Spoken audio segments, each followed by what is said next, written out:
नमस्कार दोस्तों।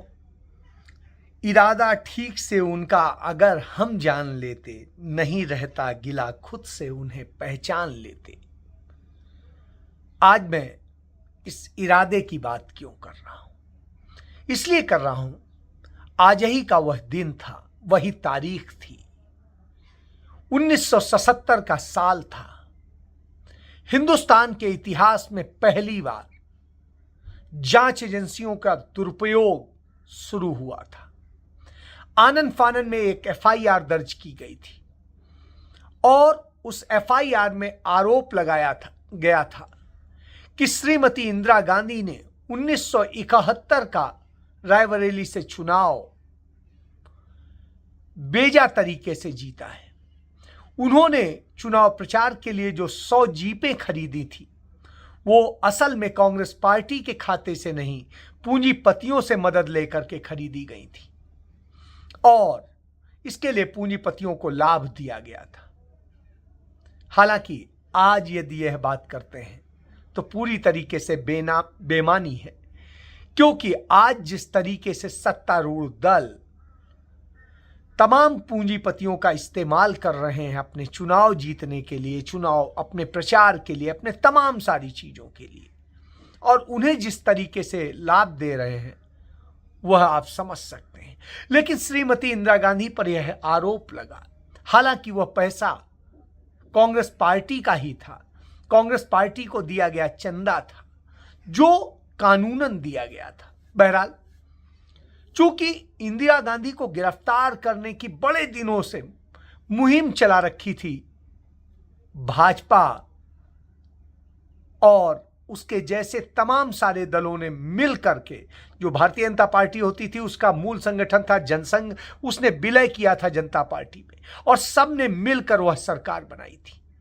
और सरकार इस बात के लिए बनाई थी कि श्रीमती इंदिरा गांधी ने कानूनों का दुरुपयोग किया है, श्रीमती इंदिरा गांधी ने सत्ता का दुरुपयोग किया है।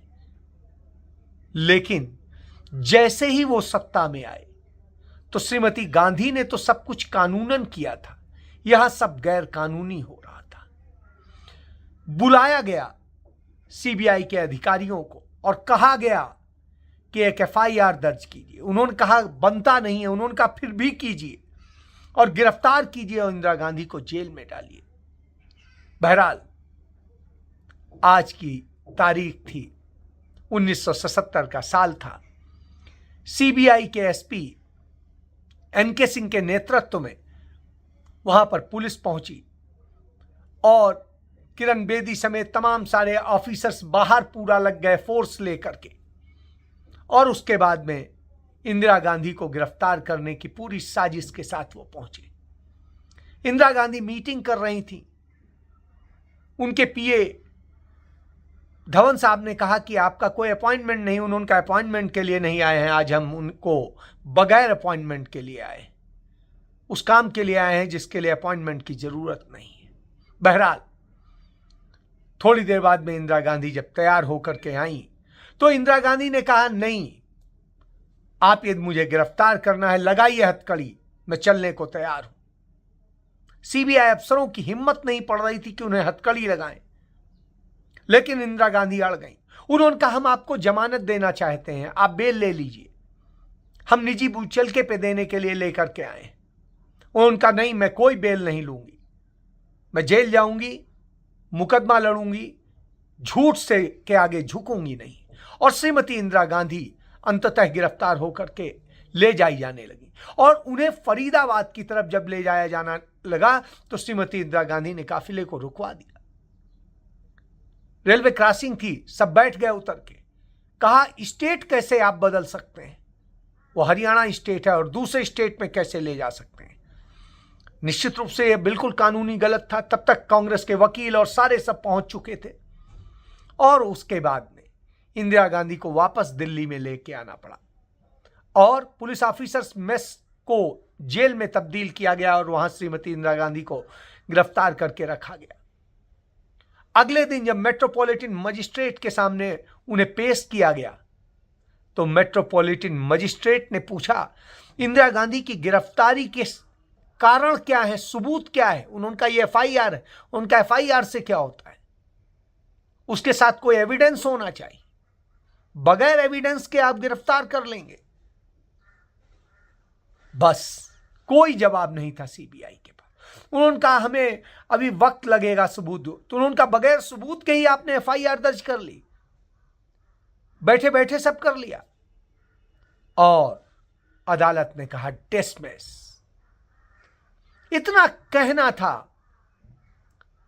कि सीबीआई की एफआईआर उड़ गई और श्रीमती इंदिरा गांधी को रिलीज करना पड़ा। तब तत्कालीन कांग्रेस नेता, बाद में देश के राष्ट्रपति बने, प्रणब मुखर्जी ने कहा कि श्रीमती इंदिरा गांधी ने तो विपक्ष के नेताओं को 19 महीने जेल में रखा था, वो उन्हें 19 घंटे भी नहीं रख सके, क्योंकि झूठ की बुनियाद इतनी कमजोर होती है कि वो टूटती है। तो आप आरोप कुछ भी लगाइए, झूठे लगाइए, बगैर सबूत के लगाइए, मुकदमे दर्ज कीजिए, सुनते रहिए, गिरफ्तार करिए, लेकिन कुछ नहीं कर सकते हैं आप। यही एक सत्य है।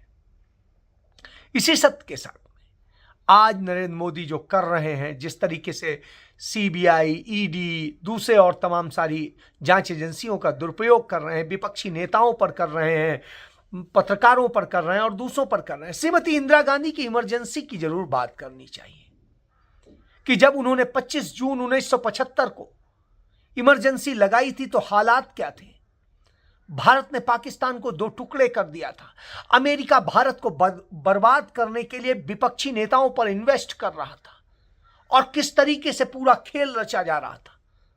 श्रीमती इंदिरा गांधी ने जब इमरजेंसी लगाई तो उस इमरजेंसी में इस देश के किसी नागरिक को परेशान नहीं किया गया था, किसी एक पत्रकार को परेशान नहीं किया गया था, किसी उस व्यक्ति को परेशान नहीं किया गया था, सिवाय विपक्ष के उन नेताओं के जो नेता इस बवाल में शामिल थे और जिन पर यह सबूत आए थे कि वो किस तरीके से अमेरिकी जांच एजेंसी के साथ में मिल करके कैसे सीआईए के एजेंट के तौर पे काम कर रहे हैं। किसी का नाम लेना उचित नहीं है। और बाद में वो सत्ता के लिए किस तरीके से गंदे खेल खेलते हैं, किस तरीके से सत्ता का दुरुपयोग करते हैं और कानून और जांच एजेंसियों का दुरुपयोग करते हैं। तो कानून और जांच एजेंसियों के दुरुपयोग का जो पहला हिंदुस्तान का में इतिहास शुरू होता है वो आज की तारीख से, यानी 3 अक्टूबर 1977 से शुरू होता है, जब श्रीमती इंदिरा गांधी को फर्जी तरीके से गिरफ्तार किया गया था। फर्जी इसलिए कह रहा हूं कि कोर्ट ने कहा फर्जी है, कोई सबूत नहीं था। आज भारतीय जनता पार्टी की सरकार, नरेंद्र मोदी की सरकार, हर वर्ग, हर जाति, हर धर्म के लोगों को इस तरीके से प्रताड़ित कर रही है। विपक्ष के नेताओं को वो नेता होने के कारण नहीं, बल्कि उन्हें खत्म कर देने के लिए उनको तमाम झूठे मुकदमों में ईडी, सीबीआई और जो भ्रष्टाचार के जिस तरीके से मुकदमे बनाने का उन्होंने सबूत दिया था 1977 में, आज ही के दिन वैसे ही केस बना रहे हैं। किस तरीके से फंसा रहे हैं, किस तरीके से क्या कर रहे हैं, वो देश के सामने आ चुका है। आज उसी कड़ी में न्यूज क्लिक पर छापा मारा गया, उसके तमाम पत्रकारों को थाने में बैठा लिया गया है। पुलिस ने जिस तरीके से कार्रवाई की है, जबकि इस मामले की ईडी जांच कर चुकी है और कोई सबूत नहीं पा पाई है अब तक। और उसके बाद में उन पर आरोप है कि उन्होंने कुछ करोड़ रुपया अपने इस चैनल को चलाने के लिए चीन से वित्तीय मदद ली है। हालांकि वो चीन से मदद नहीं मिली है।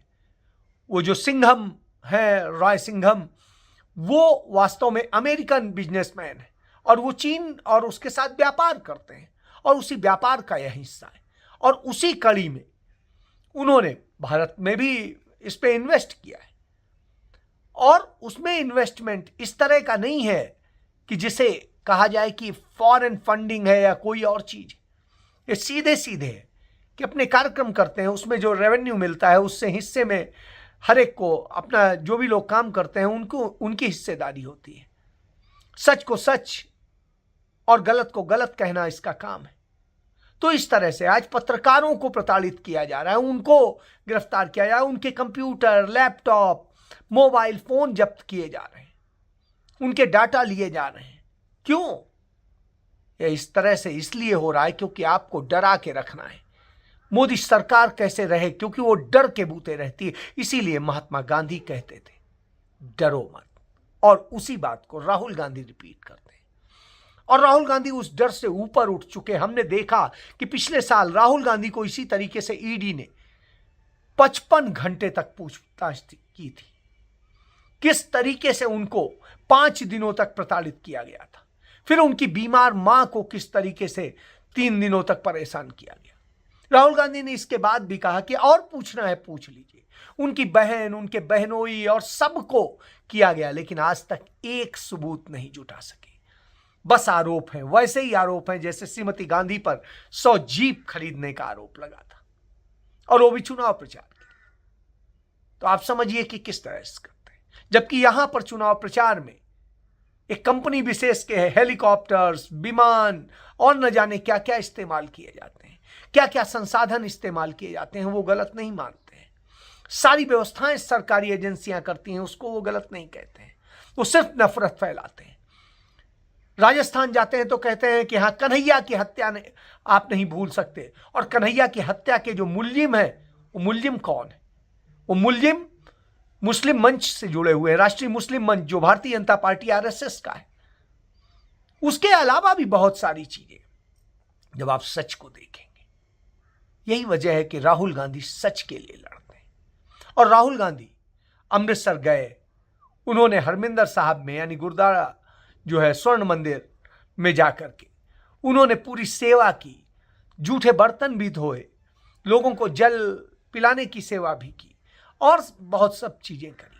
उन्होंने पूरे सिख धर्म के पालन को करते हुए वहां पर जिस तरीके से श्रद्धा से नमन किया, गुरु को नमन किया, और आगे की लड़ाई के लिए उन्होंने उनका आशीष लिया, देश के लिए आशीष लिया। यह मायने रखता है, क्योंकि वो निर्भीक है, वो नहीं डर रहे हैं, उनके नेता नहीं डर रहे हैं। वो जेल जाते हैं, गिरफ्तार होते हैं, झूठे मुकदमे उन पे लगते हैं, लेकिन वो डरते नहीं हैं। क्यों? क्योंकि वो झूठे नहीं हैं, बेईमान नहीं। आज तक इतने आरोप लगे थे 2012 से जो कैंपेन शुरू हुई थी अन्ना आंदोलन के साथ कांग्रेस पे, वो सारे आरोप अदालतों में झूठे पाए गए। किसी में भी सरकार ना तो सबूत दे सकी, ना कोई और कुछ कर सकी। तो इससे आप समझ सकते हैं कि किस तरह की स्थिति। तो ये नफरत का खेल आज से नहीं चल रहा है, सालों से चल रहा है। और सालों से सच्चे लोगों को खत्म कर देने की साजिश जो ये असुरी लोग करते हैं, उसको आप समझिए। और ये असुर वेश बदल बदल के आते हैं। कभी जनता पार्टी बन जाते हैं, कभी जनसंघ बन जाते हैं, कभी भारतीय जनता पार्टी बन जाते हैं, कभी हिंदू महासभा बन जाते हैं, कभी आरएसएस बन जाते हैं, कभी कुछ और बन जाते हैं, कभी राष्ट्रीय मुस्लिम मंच बन जाते हैं, और इस तरह से बन के है नफरत। मैं इन दिनों कश्मीर में हूं, और कश्मीर में तमाम जगह देख रहा हूं किस तरीके से राष्ट्रीय मुस्लिम मंच यहां खेल करने के लिए कोशिश कर रहा है। यहां चंद गरीब मुसलमानों को किस तरीके से अपना हथियार बनाने की साजिश रच रहा है, उन्हें कैसे इस तरह से इस्तेमाल करने जिससे कि नफरत का माहौल पनपे, उनके हाथ से कुछ घटनाएं कराई जाएं और उसके वीडियोस और दूसरी चीजें आएं और उसके जरिए उन्हें बदनाम किया जाए। तो जो कपड़े से पहचान लेने वाली बात नरेंद्र मोदी कहते हैं, उसकी पूरी साजिश यहां रची जा रही है। उस साजिश के बारे में बहुत कुछ जानने को मिला है, और मैं अपने स्टेशन पर जब पहुंचूंगा तो उसको लेकर के आपको और भी बहुत कुछ बताऊंगा। लेकिन ये साजिशों का दौर लंबा है, इसे झेलना होगा। क्योंकि जब सत्ता जाने की दिशा में होती है तो तानाशाह बौखला जाता है, और वो बौखला कर सब पर हमला करने लगता है। जो सच बोलता है उसे मारने लगता है। वो किस तरीके से क्या क्या करता है, क्या क्या साजिशें रचता है, वो भी समझने वाला है। तो ये साजिशों का दौर चल रहा है। इन साजिशों के दौर को समझने की जरूरत है। हम आप समझेंगे तब इसका समाधान निकलेगा। क्योंकि यदि इसको हमने जल्दी काबू नहीं किया तो ये नासूर बन जाएगा। ये ऐसा घाव बन चुका है, और वो देश के तमाम लोगों को साल रहा है, तमाम सारे लोगों के दिलों में उसने छेद कर दिया है। तो यदि दिल को बचाना है, खुद को बचाना है, देश को बचाना है, श्रीमती इंदिरा गांधी आज इस देश में नहीं है, इस दुनिया में नहीं, लेकिन वो जो दे के गई हैं उसको आज सब याद करते हैं, जहां पर भी जाइए। तो इसलिए वो करना चाहिए जिससे आपको आपके जाने के बाद भी लोग सलाम करें। सच के साथ खड़े होइए, सच को पहचानिए, झूठ को तितांजलि दीजिए। इसी के साथ मैं अपनी बात समाप्त करता हूं। कल फिर मिलेंगे, तब तक के लिए धन्यवाद। जय हिंद।